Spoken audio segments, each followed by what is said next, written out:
Sensation Mike Tyson. Cut out of the same brawling mold, Tyson knocked out a string of 19 challengers in just 12 months. With a display of awesome punching power, he's become the sport's rising superstar. But in his last outing against James Quick Tillis, he went 10 tough rounds. Tonight, New York hosts Mike Tyson versus Mítch Ghreen.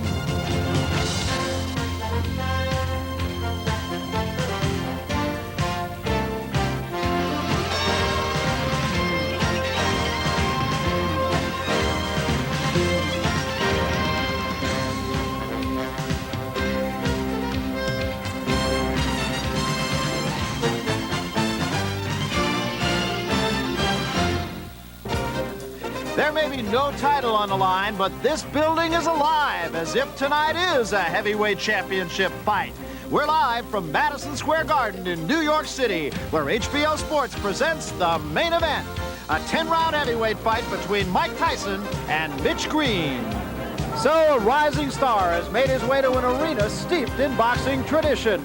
Three heavyweight champions continue on in the Unification Series as Mike Tyson awaits his chance. Ironically, Michael Spinks, Tim Witherspoon, and Trevor Berbick have never even fought in this historic building.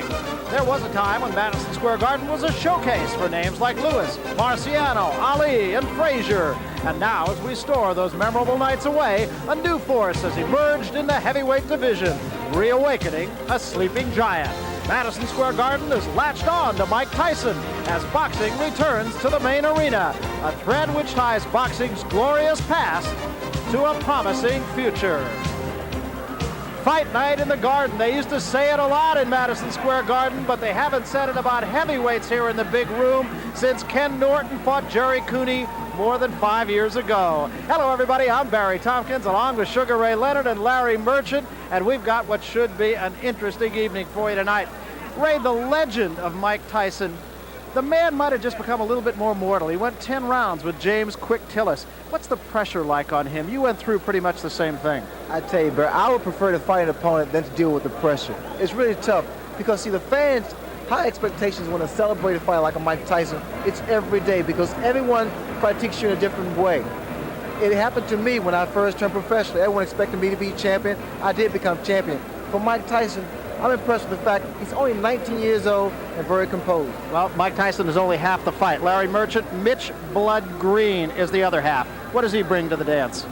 Well, if he doesn't pose a real threat to Tyson, he definitely poses a challenge. He's definitely the toughest character that Tyson has been put in with yet. And by that I mean just a tough guy off the street. How tough? Well, he asked to fight Mike Tyson. The last time we had that, Trevor Berbick asked to fight Pinklin Thomas. We thought he was crazy, and he went on to pull up a 7-1 upset.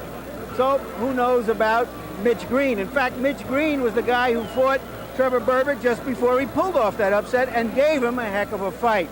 So Mítch Ghreen, a tough kid from the streets of the Bronx and Harlem. Tyson from the streets of Brooklyn. We're here in the Garden. In the old days, that's how they used to settle these neighborhood wars. Interborough battle is what we got here. And so the selling of the, quote, next heavyweight champion continues. If you talk to Mike Tyson, he'll have to say he's going to bite the promotional bullet. He asks about his feelings. And, of course, he says people consider him a commodity. Like many 19-year-olds, Mike Tyson is preparing for finals. But he is not your average student. He doesn't read his lessons, he watches them. He doesn't attend classes, he skips them. But most importantly, he does not plan for his future. His future is being planned for him. In the 14 months since Mike Tyson made his pro debut, he's become one of today's most exciting and publicized fighters. The foundation was laid by the late Cus D'Amato, a legendary trainer of champions Floyd Patterson and Jose Torres, who proclaimed his student of the 80s the next heavyweight champion. In the past year, there's been a building process taking place. The architects are Tyson's managers, Bill Caton and Jim Jacobs. As the owners of boxing's largest film library, they've utilized their knowledge, expertise, and contacts in the career development of boxing's latest sensation. Our chief responsibility has been, over the last year, to pick the opponents for Mike Tyson. Nothing is more important than the opponents you pick for a fighter. The strategy was to pick opponents he would not only beat, he would beat devastatingly. When someone sees a Mike Tyson fight, we want them to leave the arena saying, when can we go see him again? And that's where Bill and I are scrupulously careful in determining who he fights and the style of the fighter. But it would take more than pulverizing unknown opponents in obscure arenas to get the attention of the press and public. After his fifth fight, we decided the time was at hand for the marketing of Mike with a technique that had never been used before, simply because video cassettes were never really available to a manager before. We prepared cassettes of all of Mike's fights and sent those cassettes with a covering letter to the top sports writers and top television personalities throughout the country. Wallace Matthews of Newsday, with a circulation of over 500,000, was the recipient of a Mike Tyson marketing tape. It really brought Tyson to the attention of a lot of people who hadn't seen him, myself included. In addition to Caton and Jacobs, there was also a support group whose involvement increased the awareness and interest in this 19-year-old phenomenon. Boxing promoter Jeff Levine, whose company could provide national television exposure, was hired. The fact that a good part of the country was seeing the knockouts and the explosive power, I think that was what created that mystique to begin with. Other interest was generated by publicist Mike Cohen, whose television and newspaper contacts added more fuel to the fire. And when we sat down in that meeting with Levine, Jacobs, and Caton, the 100% A1 strategy was to go after the non-sports fan, to capture the fringe sports fan, and certainly the fringe boxing fan. According to Cohen, this was achieved by selling Mike to the so-called newspapers of influence, such as the New York Times, the LA Times, the Chicago Tribune, and the Wall Street Journal. It said the press can make you or break you, but if you're Mike Tyson, its value has been priceless. Michael Katz, one of boxing's most respected writers, can attest to the importance of the press. The press plays a very big part in the sense that if the promoter or manager knows how to use the press, you get the amount of ink, the timing of the ink, in such a way that getting a title shot pays. Anybody can get a title shot if you want to pay for it. The idea is to get the title shot so it pays you. Based on the amount of exposure that Mike Tyson has received, it's fair to say that should he fight for the title, his dollar potential will have been maximized. The press's attention is really basic to the success of a fighter in terms of the money that fighter could make. The bigger the press, the more prominent the fighter becomes, the greater purses he commands, the more interest he generates. 14 months ago, Tyson was earning under $1,000 a fight. Today, separate deals with ABC and HBO have brought in over $2 million for 8 fights. I don't believe there's ever been a fighter who has reached this prominence this quickly in the history of boxing. It would therefore seem as if Mike would enjoy being in this position. Yet, like the pigeons he raises at his Catskills home, a feeling exists that sometimes it would be nice to just fly away. But can I tell you something? People wouldn't want to be in my shoes. They really think so because they say, wow, I can make money, I can get rich. But if they had to go through some of the things I had to go through, I think they would cry. Sometimes it's so depressing you got to go through. Like, they always want something. They want to find a way to get your money. It's always people just as hard as you work in a gym, there's people working that hard to separate you from your money. Despite the pressure, press, and notoriety, Mike Tyson does not regret where he is. He's just a 19-year-old whose only desire is to become heavyweight champion. Personally, I feel I'm doing my job 100%, and I expect them to do their job 100%. The result is a foregone conclusion. There's no way we could fail. We must succeed. Thus far, the plan has succeeded, but what's yet to be proven is will it stand or will it crumble? Well, it didn't crumble the last time, but it did wobble ever so slightly. Tonight, the Garden is the stage for the Mike Tyson story, Chapter 21. Now with more on the marketing of the hottest ticket in the heavyweight division, here's Larry Merchant. Mike Tyson is an awesome prospect. A prospect in the process of becoming a fighter, a challenger, a champion. All in the next week and a half when he's going to fight 10 times. Just kidding, folks.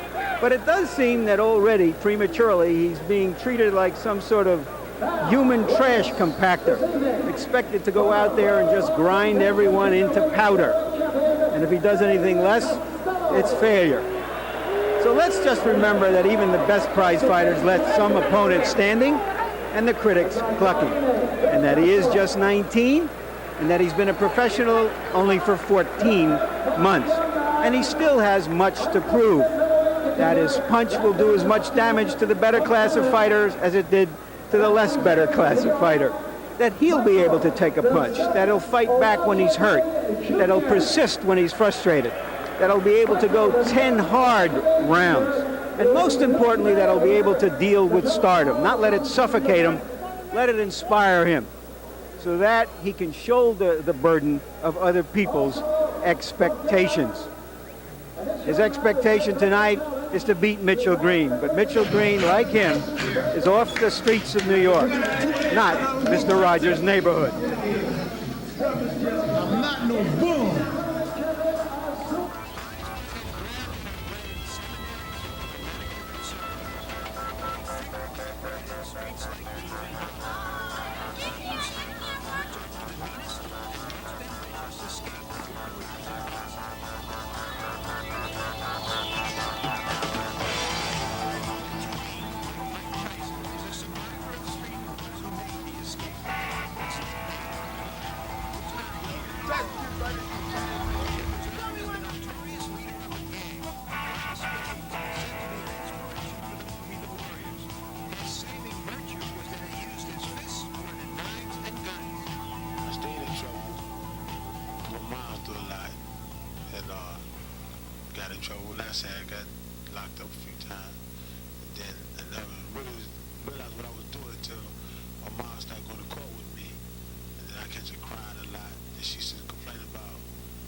Get on back to camp. Mitch was always a fighter. Always. As a little boy, as a big boy, and as a man. For some reason, he likes to fight. And I was very upset when he got the nickname of Blood. He likes that name. I don't. A lot of people like the idea that when I fought, like in the street, I mean, the guy bleeds, they start calling me, she call you Blood, she call you Blood. We had little nicknames at the time. So every time I fought, I would stop until I did make a guy bleed. You know what I'm saying? There was times I had fights and guys would grab me and try to break it out. Let me go, let me go, let me go. Say, let me go. And I wouldn't be satisfied until I see a little scratch or a little blood here, a little blood there, you know. But Mitch stayed very well for a little longer. He didn't really change until he became a boxer. And that changed him. I guess this way he could let off some of his frustrations and anger. And I don't know, he just had a mean streak. But yet he was good to people. He would help people. And in the home, very respectful, very obedient. You wouldn't believe the things he would do in the street because in the home he was so different. If you play by the rules, you can hit people legally in the ring. Green won 4 Golden Gloves titles.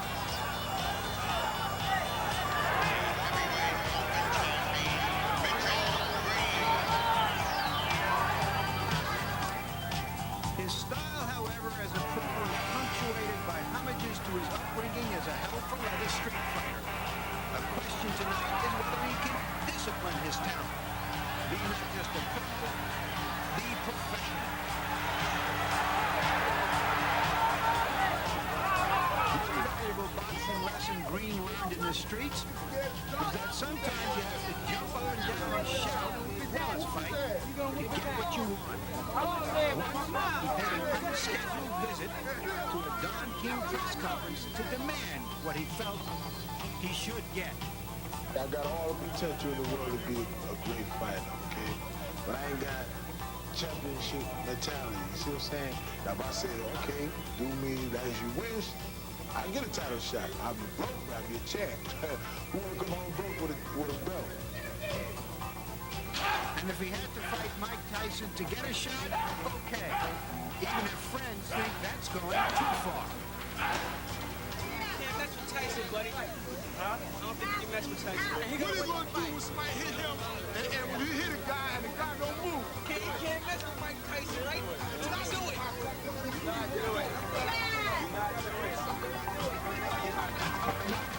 No glory. Mitchell Green has taken on Mike Tyson's on the streets all his life. Tyson, I ask for you, I'm gonna break your neck. But you can't fool me and look at me good, like I told you before. This is Blood Mitch Green. The one all them fools were ducking. I haven't had a chance to fight. And I was losing my desire for this fight, for the fight game until you stepped in my life. Well, Charlene Green, ringside, very nervous lady. We spoke with her yesterday. She, of course, as we mentioned, has really been very much of a stabilizing factor in the life of her son, Mitch Blood Green. She hates that nickname. She said so in that piece. And it's been a fight that Mitchell Green seems to have been fighting for the better part of this week. We talked in that piece a little bit earlier about his jumping up and down and shouting. Well, that's exactly what he had to do at a press conference, or rather at a weigh-in yesterday. I never dunked nobody. Well, he said that he doesn't have a championship mentality. And here's another example of it. At the weigh-in, he raised a ruckus, tried to extort more money from his manager, Carl King. He knew what he was supposed to get, but just thought he might get a little bit more if he raised a little heck. And Mitchell Green now making his way down the hallway, and it's a very short walk up to the ring here. Should point out one other thing, too. There was a story released a little bit earlier today by the New York Post and spoken about on some of the local television newscasts here in New York as well, that the New York Police Department would perhaps arrest Mitchell Green either before or after the fight. Well, the story is there is a minor warrant for harassment that was issued on May 13th for Mitchell Green. The official statement of the police department says it's a violation, it's not a crime, and after the fight, Green's agent will be informed of exactly what action the police department will take, and it could be an arrest, it could be a fine, nobody really knows, but that is the official word. In the meantime, Mitchell Green has some business to take care of. Here's a look at the record of Mitch Green. The one loss to Trevor Berbick, the draw early in his career, 10 knockouts. We saw him as far back as his amateur career. He was always a very spirited, very tough kid in the ring. Not a classic style, but he'd fight you. And he's made no bones about the fact he wants to get in there and go dukes with Mike Tyson. Of course, the question is, can he do it?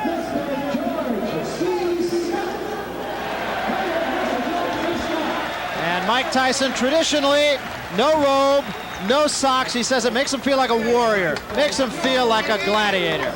Well, no matter how much money he makes, he'll never squander it on his wardrobe. I asked him to consider wearing socks. Well, Ray, you were talking to him about that yesterday, and we were talking about the fact that really it seems like it would just be uncomfortable if nothing else. He just loves it. He says it just makes him feel like a warrior. It makes him feel like he's ready to go to work. In fact, he is.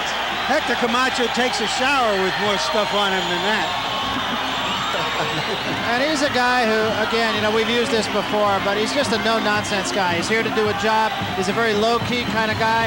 He comes into the ring now well warmed up, and that's another thing that you've talked about on numerous occasions. Oh, he's ready to go to work. Perspiration on his body. Look at his facial expression. Very serious individual tonight.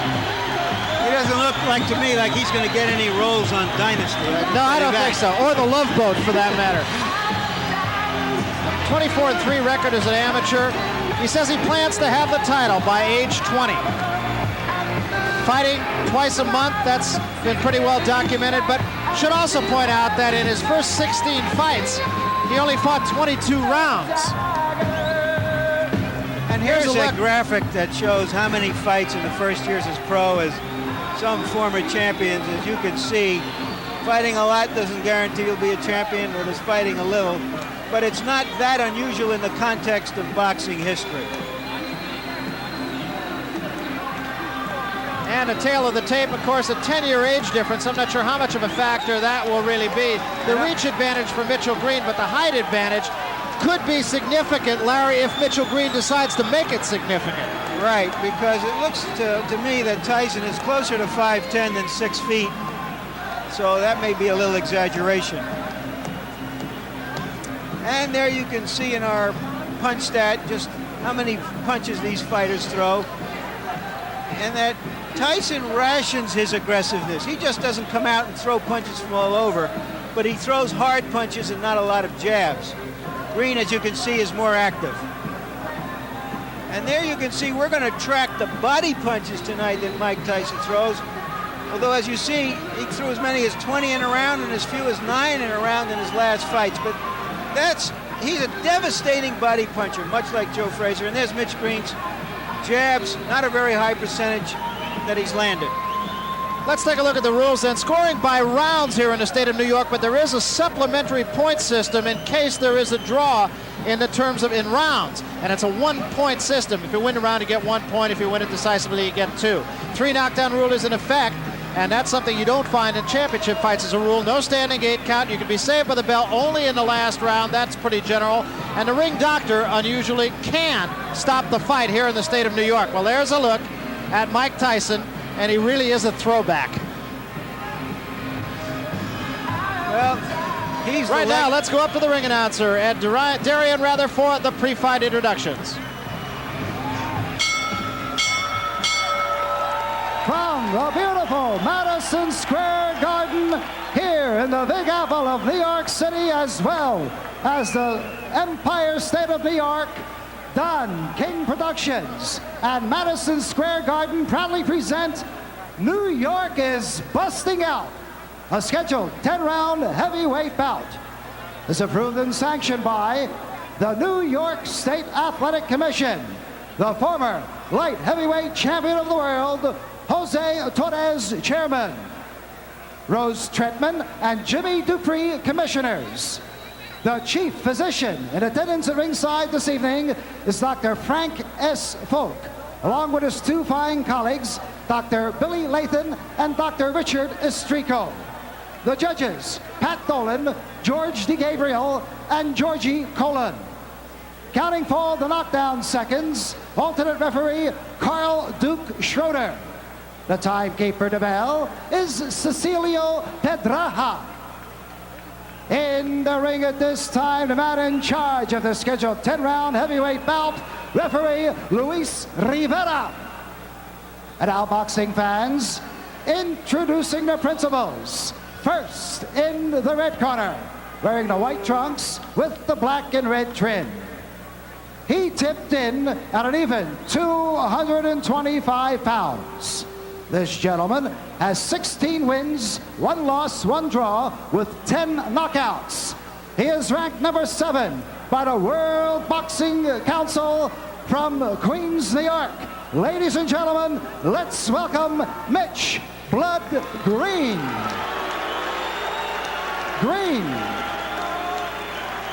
And his opponent in the blue corner, wearing the black trunks.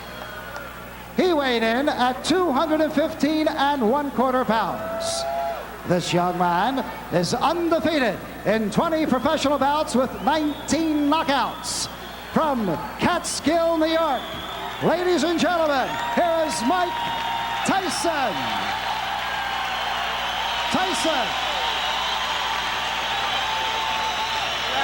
Little question as to the public choice.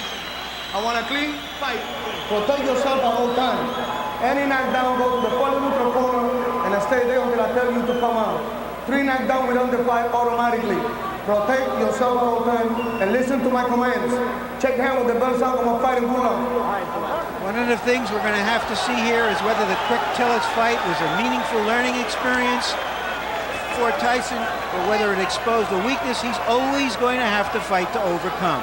Let us also remind you that we have ringside our own unofficial judge, Harold Letterman, who is, of course, a judge in the state of Nevada and was so much a factor in the last fight that we showed you here on HBO, that between Larry Holmes and Michael Spinks. Round 1, Mike Tyson right on top of Mítch Green. Just as expected, Mike Tyson comes out like a locomotive, going straight for Mítch Green.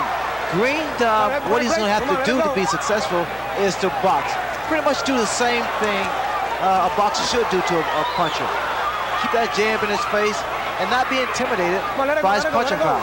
Mike Tyson and It's cornerman Kevin Rooney, his trainer. We're not real pleased with the Tillis fight because they said, both of them said, that he didn't double up. He just was a little bit lazy, especially in the later rounds. So we'll see what he does about that against Mitch Green. Well, Mike Tyson told me the fact he was somewhat a little reluctant to go full steam because he was going 10 rounds. I had that same experience when I fought my first 10 round in Baltimore against Rafael Rodriguez, Barry. It's in your mind, you know, the fact that can you go additional 2 rounds. But being conditioned like Tyson, there is no major problem. Heavy-handed fighter. They say heavy-handed like George Foreman, but much faster than George Foreman. And just kind of getting over the butterflies of the first round. And he has them. He told us he definitely has a fear when he climbs into the ring. He says, I think any normal human being who says they're not afraid, not nervous when they get in a boxing ring is either crazy or lying. What is your adrenaline? It's that anticipation of facing your opposition, knowing that he's capable, and the fact the crowd here, who are definitely for Mike Tyson. And he, of course, will be quick to credit Customato with his overcoming that fear and that nervousness. In fact, he credits Customato with his career period. It's a story that has been told many times, and we'll develop it as this evening goes on. Well, Mitch Green is complaining about the head of Mike Tyson. You see what's happened? Tyson is not allowing Mitch Green to punch. He's standing right in his chest. He's smothering his punches, staying close to his punch, staying close to his opponent. It's similar to Joe Frazier. Always aggressive, right in front of his man. Now we see some head movement by Mike Tyson. That was about a 3-punch combination by Mitch Green, Ray. But once again, it looks like Green is off balance when he throws his punches. Well, the mistake that Mitch Green makes is the fact that he doesn't coordinate his fist. He's slapping his punches. And you have to make a guy like Mike Tyson respect you. Have to get those punches in and get him in sharp. That's the uppercut that was working for quick Tillis. Remember, this is only the first round. It's a very up-tempo first round. Good uppercut there by Tyson. And shots to the body.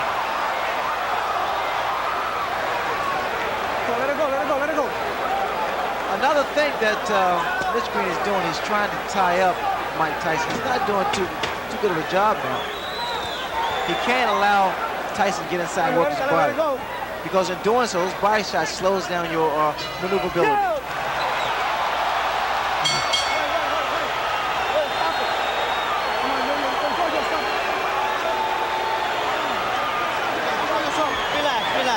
That punch did land after the bell. A little bit more. Green tapped him and forgave him. Come back punch like that. How you feel? Great. All right. Give me a little water. Little sip. Attaboy. There you go. Spit it out. Spit it out. Here you'll see, after the bell, right there, that last punch, a grazing punch. You understand? When he get inside, tie his arms up, tie him up when you get inside, like this. You understand? Double the jab, straight right hand. Keep that steady pressure. Keep it up. Tyson's late mentor, Customato, taught what has been called the peekaboo style, holding the gloves up close to the face while you're coming forward. He wanted his fighters to be entertaining and aggressive, but not to lead with their chins. And you'll see that that's what Tyson tries to do. The tactics that Mitch Green wanted to use was to tie his man up once he gets inside to stop him from punching and work to the body. He's not been successful, mainly because he's not tying his man up right. Got to grab those arms.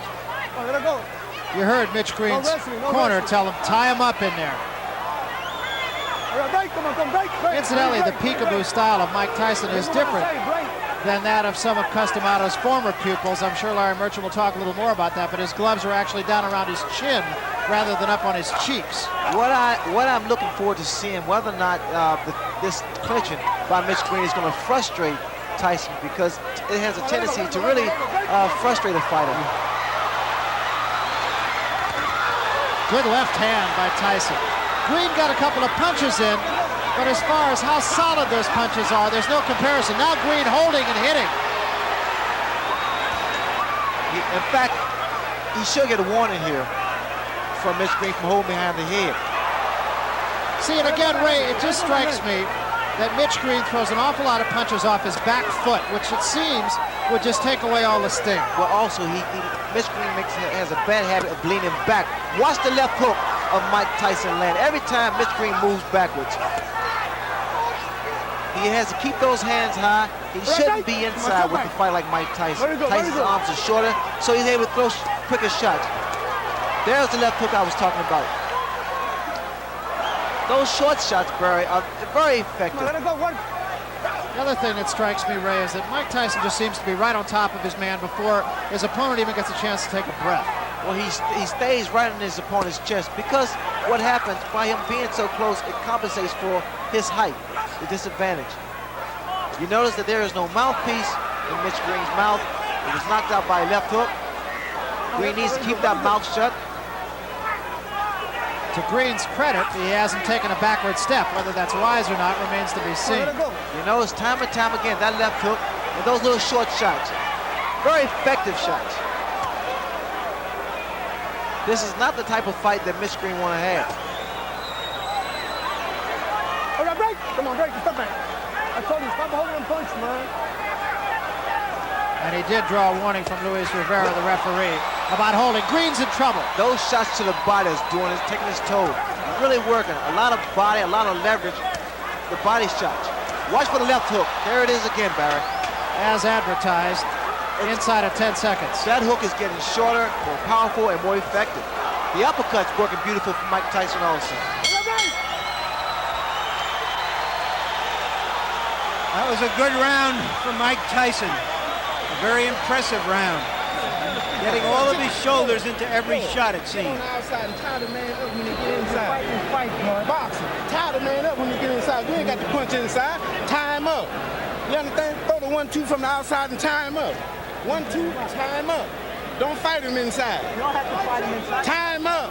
1-2, jab and jab. Move this round. Move this round. When you get inside. Blood. Stop fighting his fight. Move this round. Throw the 1-2 and tie him up. All right. You understand? Hear me, Blood? What's up? Give me the snap. Blood. Get him on the outside. Hold up. And when he get inside, tie him up. How you feel? How you feel? Okay, keep it up. Keep the pressure on. Just keep moving. Just keep moving like that. Stay right on him and keep punching on the inside. You're doing excellent, baby. Real good. Come on, Tim. When Blood Green was a gang leader, they say he had over 100 men in his gang. Right now, he needs some of them. And again, Mike Tyson bolting out of his corner right on top of Mitch Green. You gotta let it go, man. Tyson is so much physically stronger than Mitch Green, and he's using it to his advantage. Mitch Green is doing the wrong thing. He's fighting Mike Tyson's fight, trying to fight him inside, trying to exchange punch for punch. He can't do that. Tyson's far too strong for Mitch Green to fight that way. Mitch Green needs to get outside, work his jab, and attempt to outmaneuver Michael Tyson. That's exactly what Green's corner. Green has been bleeding from inside the mouth, and I can't help but wonder if maybe he might not have suffered some jaw problems when he lost his mouthpiece in that last round. When his mouthpiece was knocked out of his mouth, he kept his mouth open. Again, Barry, you have to watch these little short shots thrown by Mike Tyson. Very, very effective. You gotta work. You gotta work inside. Don't break. Come on, step back. And inside, it can do a great deal of damage to the mouth. You know, the last fight that Tyson had against Tillis, and what a shot! That is an awesome shot. That was just a jab. You have to appreciate one left jab, and the mouthpiece is gone once again. Started to say Tyson and his people weren't happy about the fact that he had a hand free in a situation just like this against Tillis, and he didn't take advantage of it. But is he doing that tonight? Well, the problem he's making, he cannot keep Mike Tyson off of him. Those little inside shots is really busting up the mouth of Mitch Green. I'm sorry. Yeah, there was blood inside the mouth even between rounds, as we mentioned. He can't help it. He's breathing through his mouth. Barry, watch the left hook. The left hook is doing a great deal of damage. Come on, step back. Come on, do your work. Its inside is short, less than 6 inches.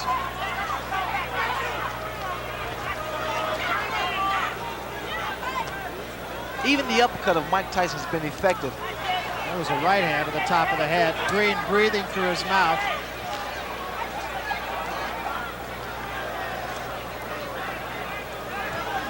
Tyson keeps that chin tucked in, so it's difficult to hit him on the chin.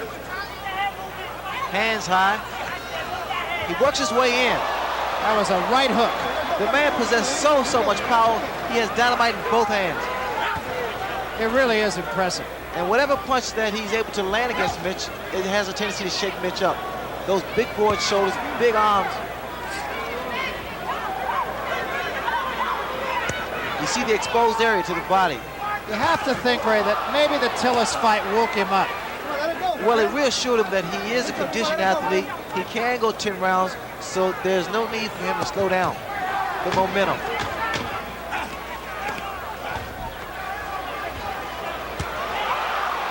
Both hands.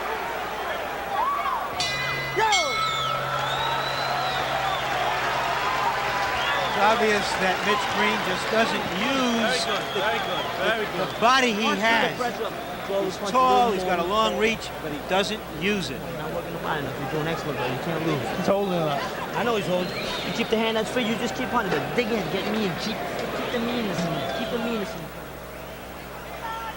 Now here we see why the mouthpiece come out with that left jab, and in fact why it's so difficult for Green to move, because Tyson looks quick in there and he looks like he surrounds him. And here's the card of our official, unofficial judge, Harold Letterman.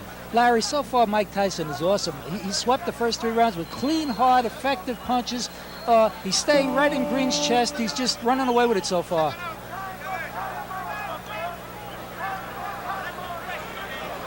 Oh yeah, Mike Tyson anxious to get to work. I want to mention one other thing, too, and that is that it wasn't only the mouthpiece that Mitch Green lost. We have a production assistant over on the other side of the ring. Said in addition to his mouthpiece, it was a bridge with a couple of teeth in it.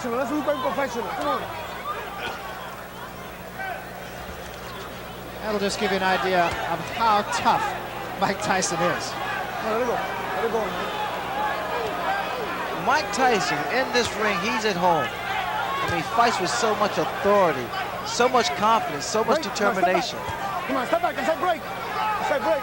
I know you got punch, fight for you if you keep on holding. The referee now is warning Mitch Green for holding. Second time he has warned Green. Now, Green scored with the right hand, and it didn't slow Tyson up a bit. Now, Tyson's doing what he didn't do against Quick Tillis. You notice when he's tied up, he still works the free hand. He didn't do that against Quick Tillis.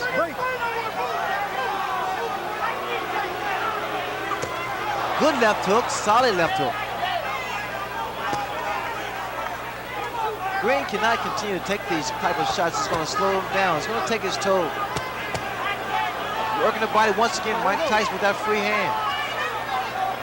The last time we saw Mitch Green in a preliminary fight on the Tubbs Witherspoon card, Ray, lost his mouthpiece 9 times. Is that any sort of indicative of anything in particular? A lot of times it's fatigue, and also it's a way that fighters get a breather. Left hand, top of the head. A lot of times, because of the damage that's done to a person's nose, they have to breathe through the mouth so they get rid of their mouthpiece. Not a smart thing to do, because that mouthpiece protects you from a broken jaw.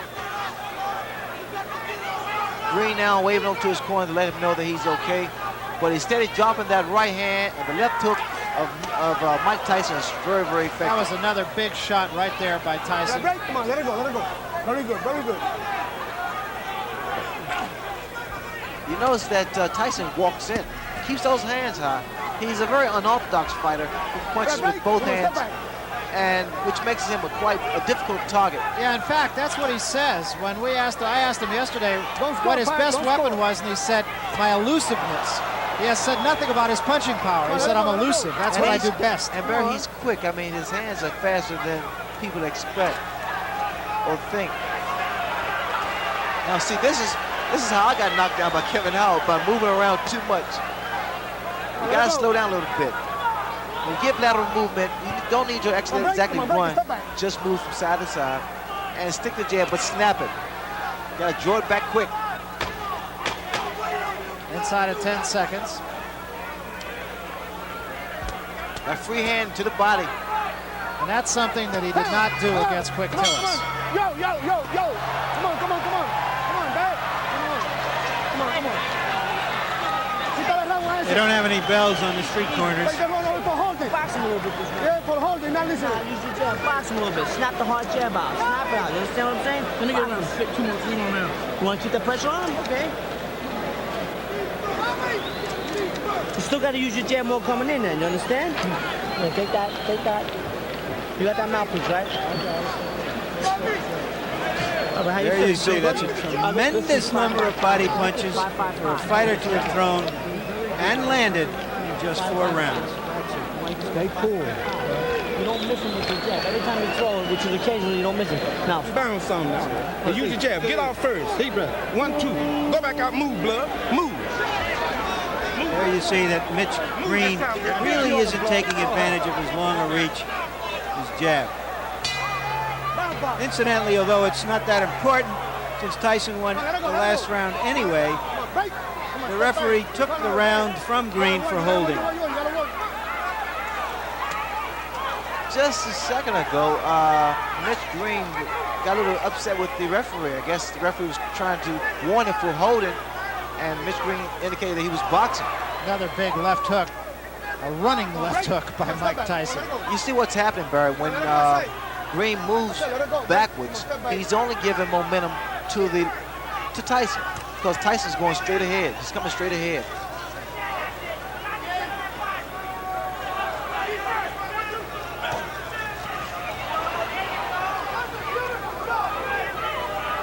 Tyson is not breathing hard, so that tells you that he's not concerned about going the distance, going 10 rounds. In fact, we talked to him about that. Tyson's talking to Mitch now. In the Tillis fight, he fought hard for about 5 rounds, and then he seemed to coast a little bit. Look at what he's doing now, Barry. Tyson. He's starting to really become very loose with his head. Slip punches. Big right hand. Big, and that wobbled Mitch Green for a second there.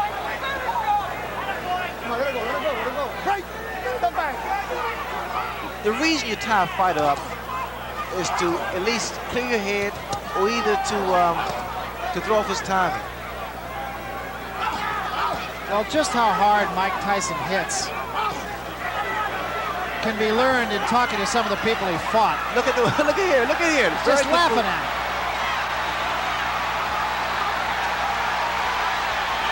And Green seems to me, Ray, to be doing all the wrong things. That's very good body movement by Mike Tyson. I'm impressed with that. And he's having fun. He's smiling now at Mitch Green. And see, those punches that was missed by Mitch Green makes your arm weary. And see, Mitch Green is not getting any type of respect from Mike Tyson, mainly because he's not making a fist when he throws his punches. Good left hook. Another big left hook, and even more impressive because he doubled up on it. He missed with the first one. You notice the way that Tyson is walking in, moving that head. He's doing the right thing, staying close to his man. No breathing room, no punching room. Good, beautiful uppercut. Left hook, right uppercut. I like this here, inside. What Tyson is doing to Mitch Green. Started to say about some of his opponents and what they say. Fought a guy named Eddie Richardson. They asked him, have you ever been hit so hard? He said, yeah, about a year ago I was hit by a truck. Very good. There's a lot of blood from Mitch Green's mouth. You got to be first, man. This is 6th round. He getting tired. You got to throw punches first. Stay busy on him. That's how you throw combination, blood. 1, 2, 3. Punch in combination. Come on, now. Punch in combination, blood. 1, 2. You hear me, blood? Stay busy on this guy. If you stay busy on punch in combination. Come on, now. Blood. Punch in combination. There's Mrs. Green. 1, 2, 3. You understand? Be first. Don't wait on the minute. You understand what I'm really saying? Nice woman. Get it off. Be first. That's all that you're sick of it. You run out of there. Now you got to punch. Stay busy on him, blood. Go off on him. Go off on him. Where's mouthpiece? Keep your chin down on your hands are moving better. You may miss it, but you gotta come right back. You gotta answer that. Don't let these judges let him steal around, you understand? You win the round, you win on every round. Look around those uppercuts. Keep punching, make sure you keep punching. When Green lands those, I don't know, slaps on Tyson, it's almost like a washerwoman slapping some clothes on a rock.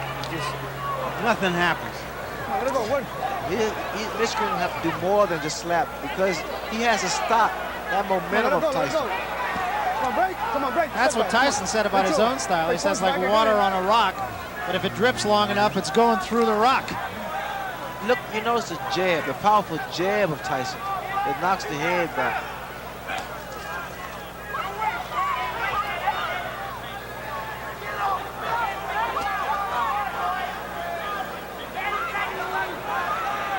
Break. Step back. Wishful thinking in Mitch Green's corner, too. They were telling him that Tyson's getting tired. I don't see that. I doubt that very seriously. Tyson's just as strong as he was in the very first round. He's maintained this pace. He's thrown a great deal of punches, mainly to the midsection. He's landed with a lot of good left hooks, solid left hooks. One thing you have to give to Mitch Green, he has a durable chin. He's taken some tremendous shots, body and head shots from Mike Tyson.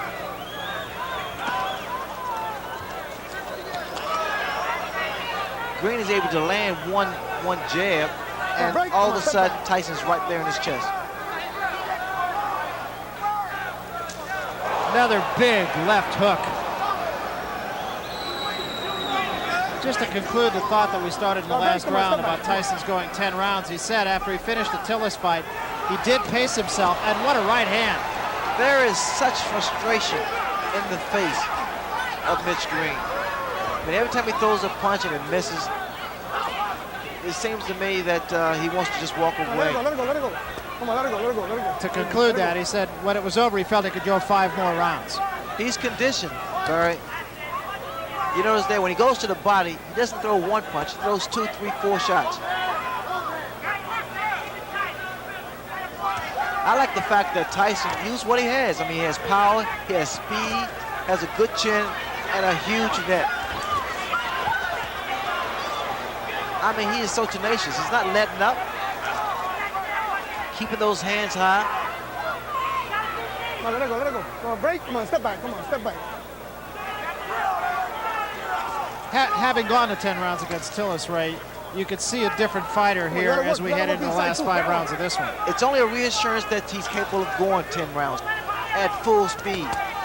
Look at here, you can tell that he is not concerned about going the distance, throwing those shots, combination to the body. And he's done this from the very first round. And not breathing, look at him, he's not breathing at all.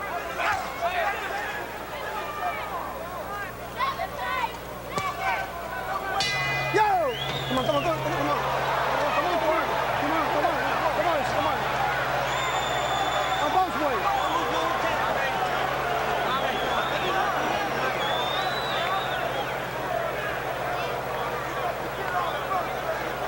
And we want to remind you that coming up, the making of a rivalry, will it become fact or is it still wishful thinking? We'll look at the potentiality of Hagler versus... Give me a break, Barry. And the card. Well, you got a shutout going here. Absolutely, Larry. Dwight Gooden. Mike Tyson is just awesome.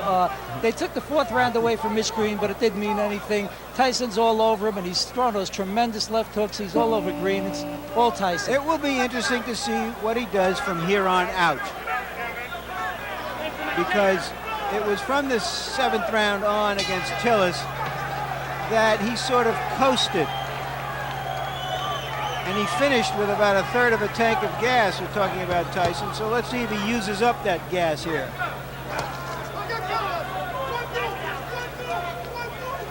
This is round number 7. I like the tactics of Mike Tyson. He's not wasting any energy.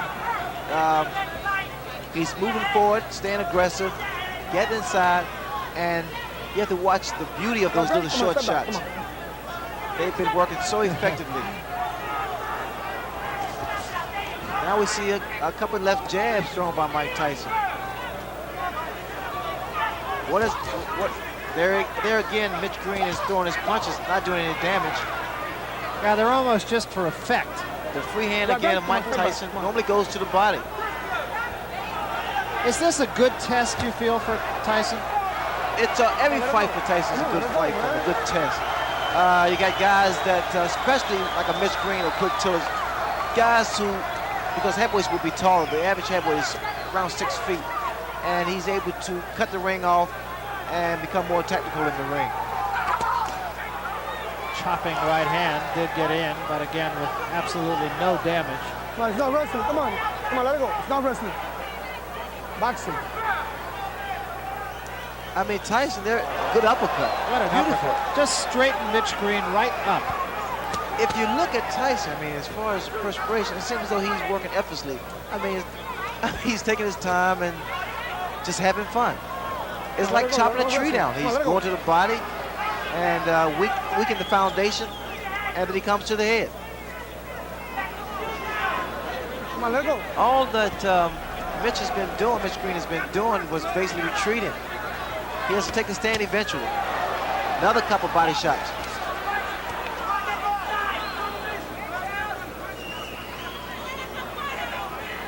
Come on, let it go. There's the free hand for Mike Tyson. Now using that much more than he did in his last go with Tillis. I mean, Tyson is actually concentrating. He's looking for his opening. And he's making that opening happen by working that body.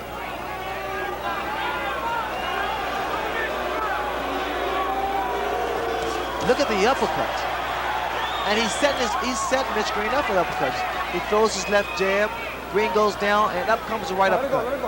A lot of boos from the fans, mainly because that Mitch Green is doing a lot of holding and less fighting. Green is taking a pretty good beating.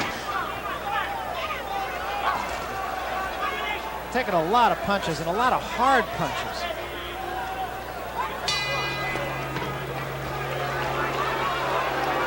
Tyson's not that impressed with Mitch Green. We're not booing you. You feel all right? Let me get that water. Stay, Mike. Just stay right now. He's speed. Just stay right Listen now. up. Listen up. Listen good. Now we got to the side of the law. But every time you throw the jab, you don't miss this guy. You understand me? You don't miss him. Just sit around and concentrate on the jab. Bam, box him, get over there. Yeah, come on. Come out with 3 or 4 punches of blood, like you do on the bag. Bam, bam, bam. You understand? Get the jab out there and come with a combination behind the jab. What's wrong? You understand? Don't let him get inside and hit you with uppercuts. Keep him outside. You got to Let me hit him some good shots, okay? Check it out. Come on, baby. The crowd wants magic, and I think that Tyson would like to give them some magic, but his opponent isn't cooperating at the moment. He's not acting like a girl who's letting him pull rabbits out of his hat. He's fighting with a lot of neighborhood pride, and he wants to hang in there as long as he can. Come on. Mitch Green told him to throw 2 or 3 jabs like he does on the bag, but the bag doesn't hit back. Tyson hits back. Come on, let him fight, man. Come on. Tyson is not breathing hard. This is the 8th round. It's been up-tempo for Mike Tyson right from the opening bell. Actually a little bit slower this round than he has been. A little bit more leaning going on in this round. Tyson would throw more punches if Green didn't tie him up.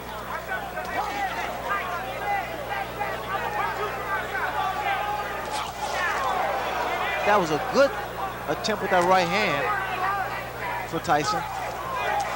And now we see Mitch Green. He landed with a good uppercut there.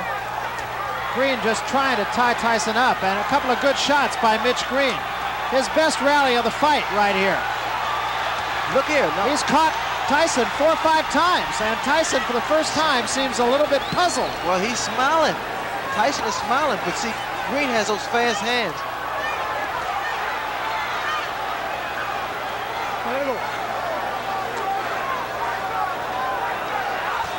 Good body shot by Mitch Green. Now we're seeing a different Mitch Green. But he has to be very careful of exchanging punch for punch inside with Tyson. Watch your head. Come on, let's go. Watch your head. Watch your head. There was a right hand. A huge right hand by Mike Tyson. Right, come on, right.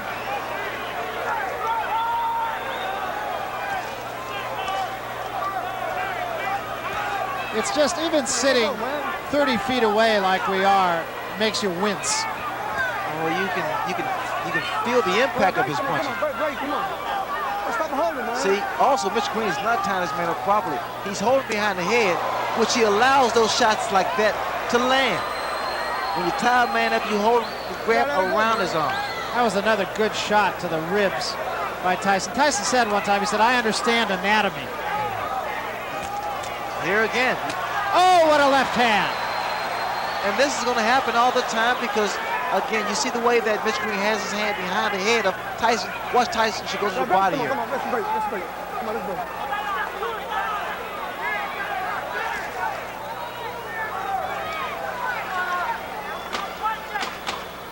Start break.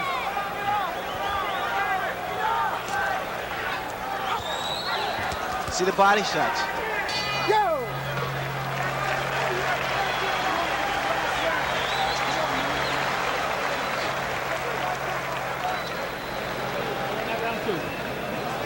Yeah, but close, a little close. You got to throw a little bit more. You got to throw more. You understand? A little bit more, Mike. Come on.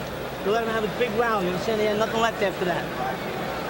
Spit it out. You don't miss him with any of them. Take a deep breath and let out slow. Come on, baby. Deep breath. And out slow. Take another one. Get right in his face this round. Ninth round, baby. It's a ninth round. You understand? Yes. He made that round close enough to steal. We're going to give that one to him. You got to come right out there with that. That was a first. Well, I don't want to give it to him. You get out there and take Kevin it back. Rooney is in there and just jabbering away 100 miles a minute. Mike Tyson leaned over and just kissed him. You hit him right hand hook over there, but you didn't get the side. You didn't double up. Where's the left hook? Right there. You do better when you carry Right that water air off the floor. Clean it up. You got a flood there, guys. This is an awfully good fight for a Mike Tyson. It indicates that his management wants to get him tested. They want to get him into a position not where he's merely going to be maneuvered into a title fight to fight a title fight, but that somewhere down the road he will have had the training to win a title fight. Tyson draws a warning for headbutts. Mitch Green has to keep those hands up, which if he moves to the left or moves to the right, mainly because Tyson, he throws a looping right hand or left hook. One would have the feeling that Mitch Green will not be out boogieing tonight. No, those body shots will stop you from doing the Pee Wee Herman. Stop you from doing the waltz.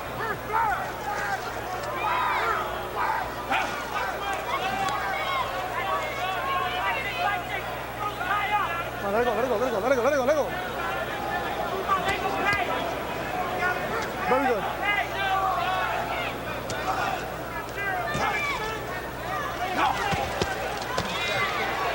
Let it go. Tyson's using, you know what I feel, Barry, he's using what he has. I mean, he's not what you considered flashy and what have you, and he's just taking advantage of every opportunity. He fights his man the way his opponent lets him fight him, inside, which is a big mistake that Mitch Green is making. Tyson's arms are short, so he has a tendency to loop his punches. Some are somewhat telegraphed, but because he has speed behind his punches, he's able to get away with it. Continuing to bang away at the body with a free hand. That uppercut was short. Mitch Green is not making this fight easy for Tyson either because he's steady tying him up. He's holding him. Let it go. I think the way you critique Tyson's performance is the fact that he's remained composed. Watch it. Normally, this type of fight frustrates a fighter. When a guy's holding you and complaining and what have you. Tyson's corner wanted him to punch a little bit more. He hasn't really punched a lot more in this ninth round. Again, it's difficult to punch a man who's tying you up and holding. Let's see here. Let it go. For Mitch Green, it's pretty much survival.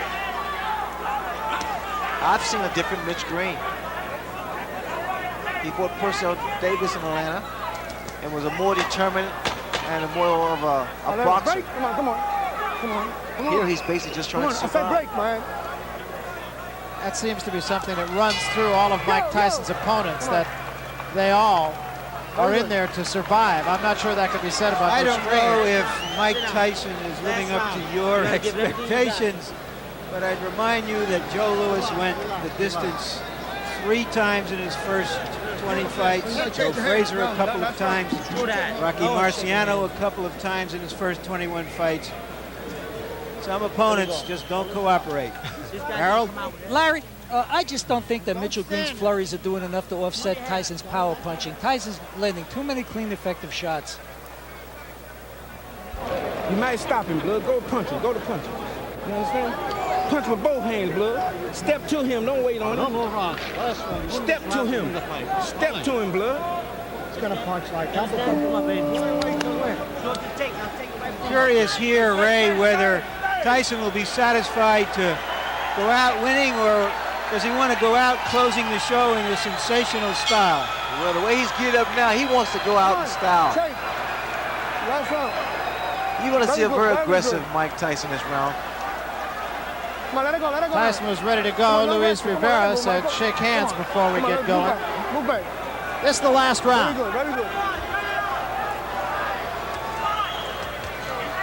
Tyson wants to go to work, but Green here doesn't want to fight, it appears to me. Green's corner telling him to step in to Mike Tyson. This is a bad performance for Mitch Green. And he has some grievances with Don King about not getting the type of money that he wants. But the fact is, he has to prove himself here. And the mouthpiece goes again.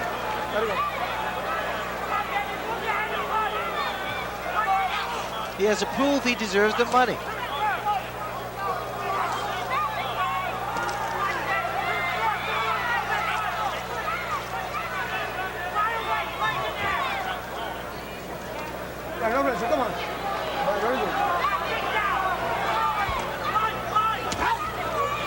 Green trying to go to the body. Tyson leaning on him now a little bit. What's going to happen as Tyson gets further and further into his career, he's going to figure out a better way to approach fights like this. Those shots to the body, I love those body shots. They really do a number on a tall opponent.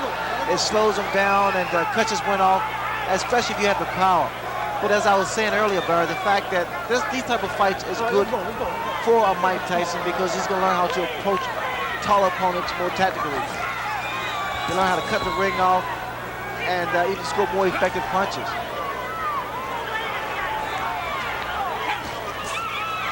Moving that head very well, Tyson. Took a couple of shots, but still. The only problem I see with, excuse me, Barry, the only problem I see with Tyson is the fact he comes in sometimes with those hands down a little too low. Because if you meet a good puncher, the speed could prove to be disastrous. But now he's doing a job. Well, remember, he knocked out his first 19 opponents, went the distance with Tillis, and now likely will go the distance with Mitch Blood Green. The crowd not real thrilled with the goings-on here. The crowd come here to see a fight, boxer, puncher, and it's been pretty much of a dance for Mitch Green. I'm sure Mitch Green is going to be disappointed in this performance. And we come to just about the end of it here. Another day in the classroom, big left hand to end things.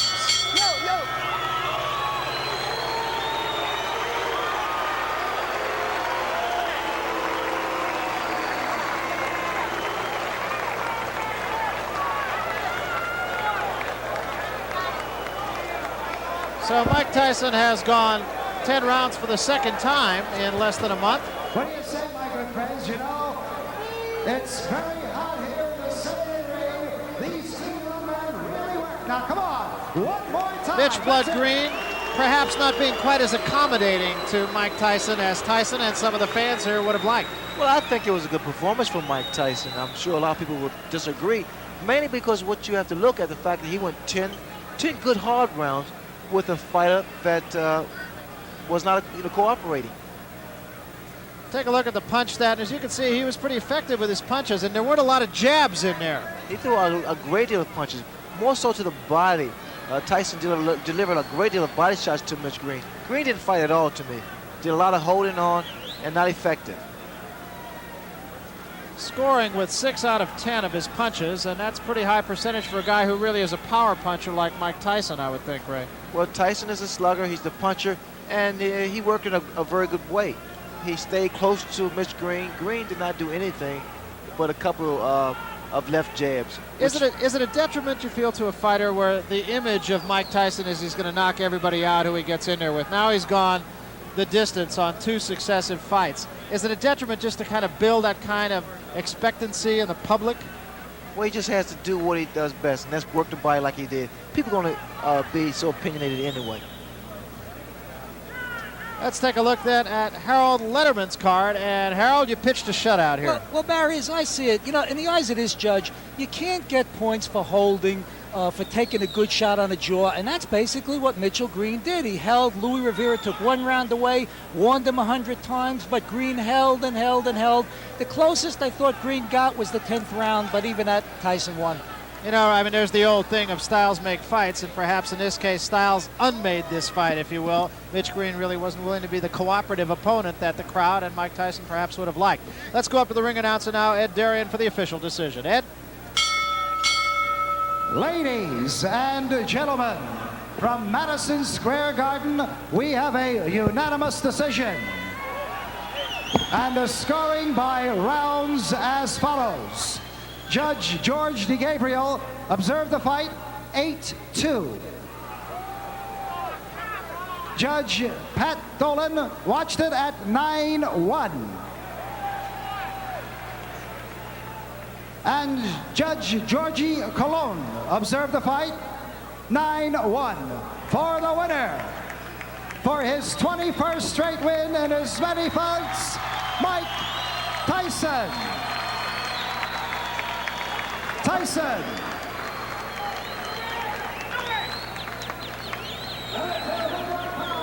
Well, to nobody's great surprise, Mike Tyson is the unanimous decision victor over Mitch Blood Green. And at a time like this, oftentimes we say an opponent was dead game. I'm not real sure we could say that about Mitch Green tonight.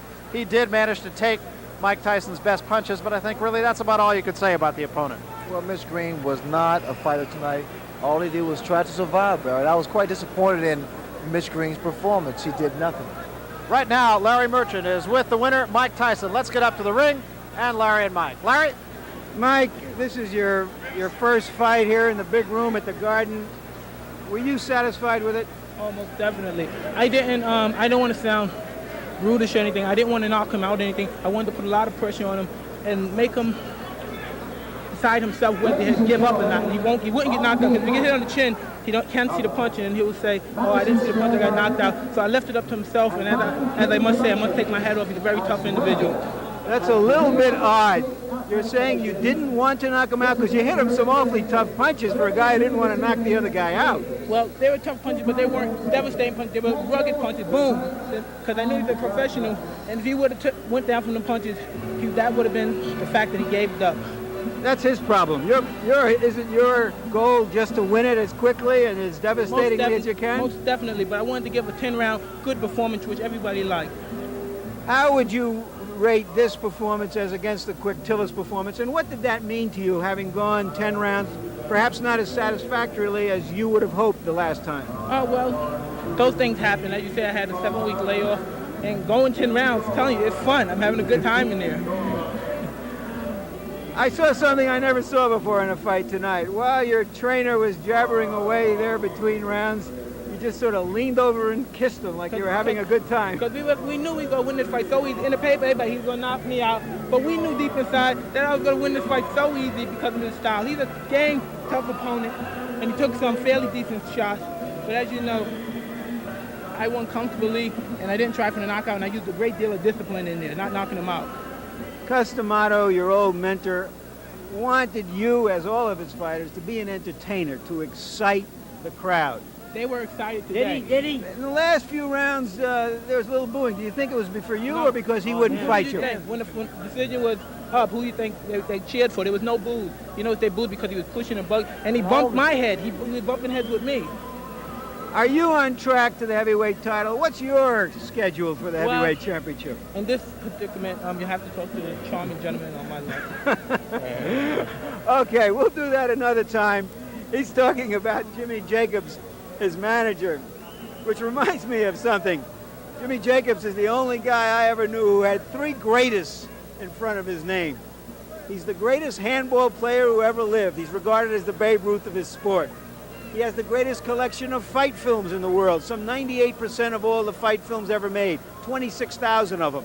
And he has the greatest collection of comic books in the world. Every comic book ever published in America has gone to a warehouse in Los Angeles, and now he wants a 4th greatest, to have the greatest fighter in the world.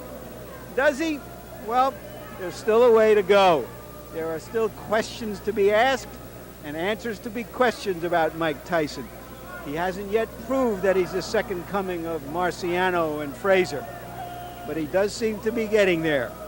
Slowly, but surely. Now back to ringside. Okay, thanks, Larry Merchant. A couple of quick notes from our punch stat numbers. Mike Tyson connected on 69% of his body shots. The other side of that coin, he connected on only 5 jabs per round. That's a low number, and it may just be that there was a lot of holding going on and that he was on top of his man all night long. He couldn't get the distance to try to jab. So there are some rather interesting numbers, I think. Let's now switch gears from the heavyweights. A couple of weeks ago, the man next to me, Sugar Ray Leonard, made an announcement catching everyone off guard. You'll see the potential now of a Hagler-Leonard fight, and it's been one of promise and disappointment for years. The fight has been 5 years in the making. On numerous occasions, we've chronicled the confrontation outside the ring. The public is aware, it's no secret, that before my injury, you and I was pretty much on a collision course. Now be honest, do you still want to fight me?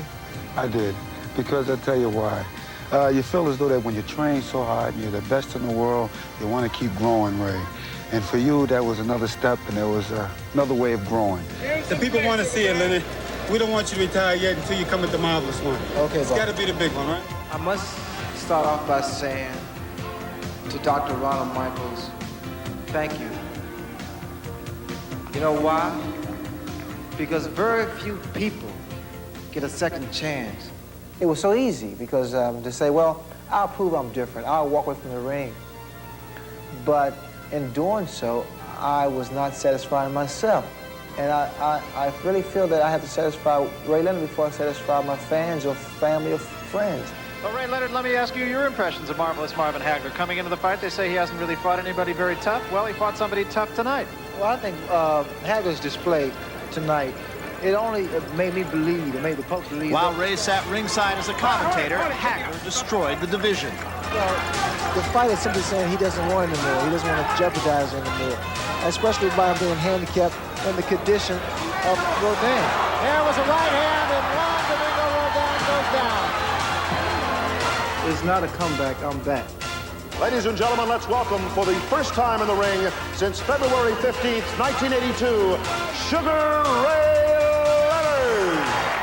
For Sugar Ray Leonard, it was to be a one-night stand. There's a swelling under the left eye now of Kevin Howard.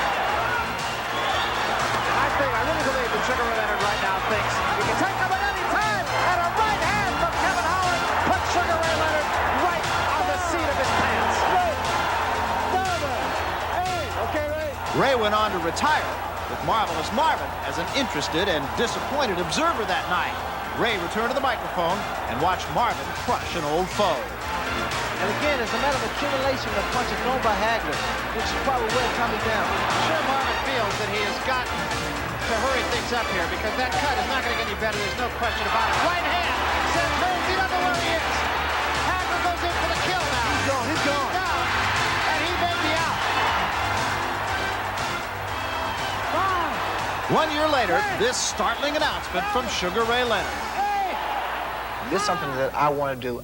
Marvin wants it also, but I'm not making an announcement. I'm just saying I would fight him. I'm not coming back to fight to have a career. Right. I've had a career. Right. I want something that's going to give me what I want. That's Marvin. I would fight him.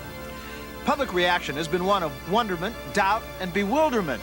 Hagler's made only rare public appearances since Sugar Ray's challenge.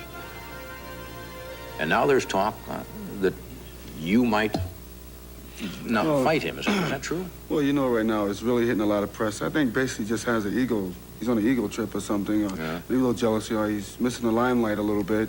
But the way that I feel about it, I'm just going to sit back and I'm just going to lick my chops. Like that, and just wait. No, but John, what I'm going to do is next month we're going to hold a press conference, and then I'm going to answer Leonard's challenge, and I might say yeah. He is the undisputed middleweight champion of the world, introducing Marvelous Marvin Hagler. Fighting out of Palmer Park, Maryland, introducing Sugar Ray Leonard.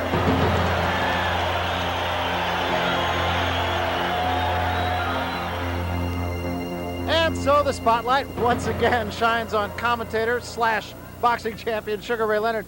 Ray, let me ask you the question the way it's been asked by my friends to me who know I know you. Are you crazy? Are you nuts? Are you out of your mind? And most important, are you serious? Well, the fact is everyone's so, opinionated, and they deserve to be that way. Everyone has a right to make their own judgment of people, although sometimes they don't rationalize. I'm doing what I want to do. I'm very serious. I offered an invitation for Marvin, and he claimed that I was egotistical and that I missed the limelight. Those things are not true. I mean, it has nothing to do with me.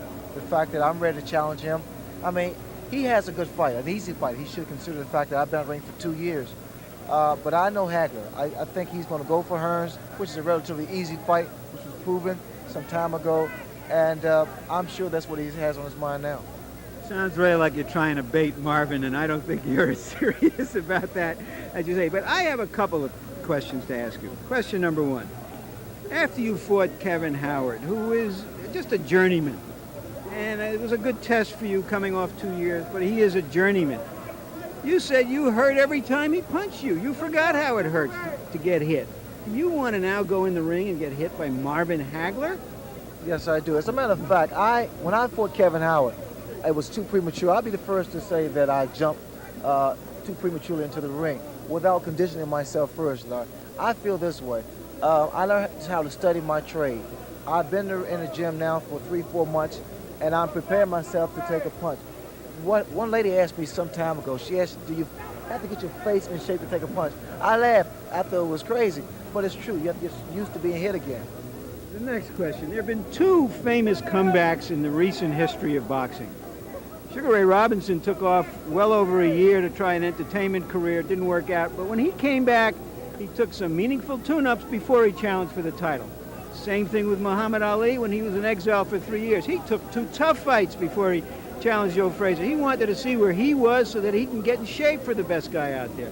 So I don't understand how you can just go out there, no matter how much gym work you've had, without testing yourself against an opponent.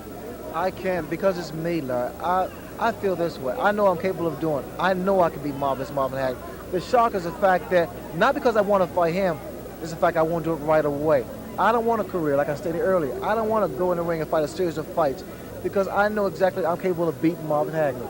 I think the other side of that coin, too, is, and it's really a bottom line question, what's in it for Ray Leonard? You're financially sound, you have the spotlight, you have a good career, you have almost anything that anyone could possibly want for. What's in it for you? Marvin Hagler. That's why I'm going to beat him, because it's not for financial needs, like history has proven. Fighters come back for financial reasons. It's not for the ego, the pride. I'm here on HBO. I love it. I want to fight Hagler. Hagler always wanted to fight me. He may deny it now and claim he want to lick his chops and whatever. But the fact is, this is something I always wanted.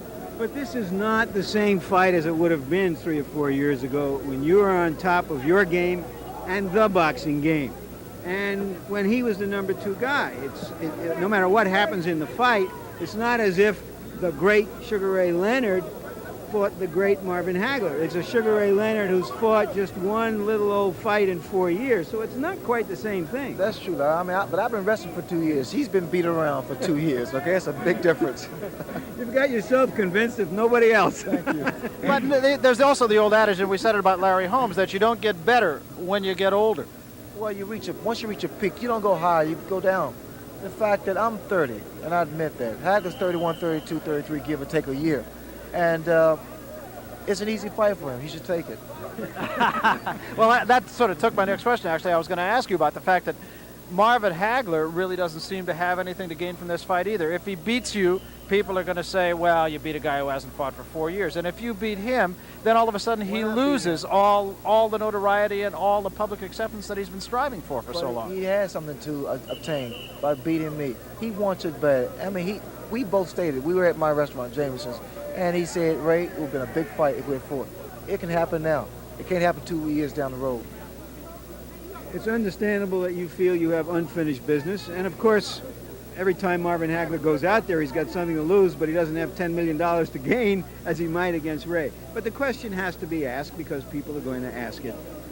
The risk to the eye. How do you feel about that? Well, you know, everyone has been stating that, Ray, I advise you not going to the ring. But these people have no knowledge whatsoever in ophthalmology. I have an ophthalmologist who's given me the clean bill of health and learned another thing. In fact, I had extensive examinations. I'm 20/20. People still bring it up as an issue. It was misinterpreted that I said that Marvin Hagler would go for my eye. That's the least thing on his mind. If he didn't think he's concerned about my left jab. I was just going to say, what now, if anything, is the status of the negotiations? Where does the fight stand? Is there any talk? Is there any rumblings at all other than just what we read in the newspapers about a fight? There is major interest, I know, from a Hagler standpoint, from a Petronelli standpoint. From all the people that's not involved in the promotion, quite naturally, they don't want it to happen. But so far, everything is up in the air.